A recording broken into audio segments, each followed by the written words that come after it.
We're at Mad Studios with Sean Falyon. Let everybody know a little bit about what you got going on. I know you got some projects in the works. Yeah, what's happening? What's happening? It's your man Sean Falyon SFBE. Right now, I just wrapped up SFBE 3. Do Me No Favors. It's the completed trilogy of the SFBE series. 15 records, all original. It's y'all probably gonna call it a mixtape, but it's not. It's pretty much an album. I like to call it a project. And I wrapped it up. I got the homie Rich Hill on there, my brother Playboy Trey. I got the homie Scotty ATL on there. And just really finishing that up. We got a couple EPs coming afterwards. An EP called Trillion with my man, producer NA. And that's really it. Just trying to keep these visuals rolling, keep this music rolling, and find out where the fans at. You know what I'm saying? So that's what I've been working on. Where did the whole Sean Falyon Be Everywhere campaign originate from? Obviously from you being everywhere, but yeah. But how did it kind of? The funny thing is, it's this is what they call irony, right? So we in Mad Studio. Shout out to Corey Mo. Corey Mo originated Sean Falyon Be Everywhere, the slogan. When I first met Corey Mo, he moved to Atlanta from Houston, and we just would be bumping into each other at the most random places, whether it be some music stuff, some video gaming stuff, some just random places in Atlanta. And he was one day he was just damn, Sean Falyon Be Everywhere. And I said, you know what, that's dope. I'm gonna run with that. He said, man, you got it, G. So Sean Falyon Be Everywhere. And right after that, that's what I titled my first project. My first all-original project, I titled Sean Falyon Be Everywhere.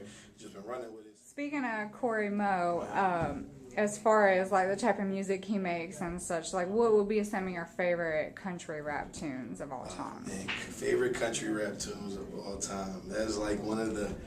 You know how hard of a question that is, because I love I'm from Philly. I'm from West Philly, but all my family's from the South.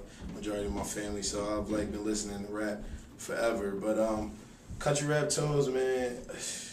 First Outkast album, I say Crumbling Herb is one of my favorite records. That's one of my favorite records. I grew up, I listened to UGK, you know what I'm saying, Pocket Full of Stones.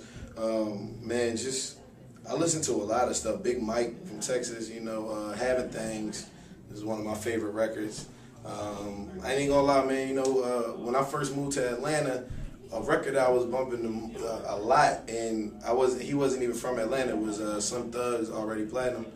That was man, that was in constant rotation. So that, and more recently, I listened to Big Crit. That's a good friend, and he a dope artist, man. So Big Crit.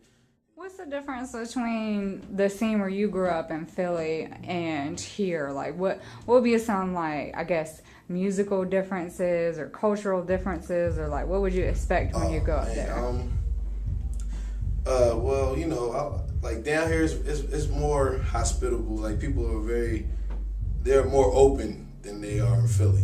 Philly, we come from, I walk past you and we not gonna say what's up. Down here they say what's going on, but it ain't sweet down here. Like that. Just like in Philly. But we grew up more just rapping on corners and battle rapping and stuff like that. You always had to have a super hot verse. I noticed when I moved down here, it was more people were already putting songs together and had melodies and all that type of stuff. We didn't know about. We knew about it from listening to other rappers.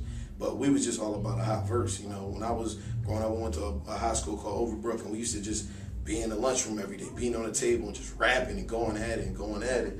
You can see from a lot of YouTube videos of Philly rappers, we just that on the corner or in your face battle rapping. So I took that, came down here and learned how to make records when I was rocking with Bone Crusher, and man, combine them both together. So that's really just a big difference. People up there can make records as well, but it's you can tell that people are raised off of soul music down here when they do rap music. You know what I'm saying? We all raised off soul music, but up in Philly, it's we want to hit you in the head with them bars, and down here it's yo, you gotta hear, you gotta feel this. This is music you can ride around to, sit and think to. So, that's the differences to me. Okay. Well, that kind of gives us some insight on who you are and what you got going on. Is there anything else you want to let people know about before we go? I want to let you know that SFBE 3 it's going to be my best project to date. Make sure you get that. SeanFalyon.com will have it, and a bunch of other sites, especially MissRivercity.com. You know, so just make sure you check out for that and anything Sean Falyon. If you ever see WGGP, remember, we got to get paid. That is my movement. That's my team. Shout out to my brother El Prez out the West Coast and SFBE.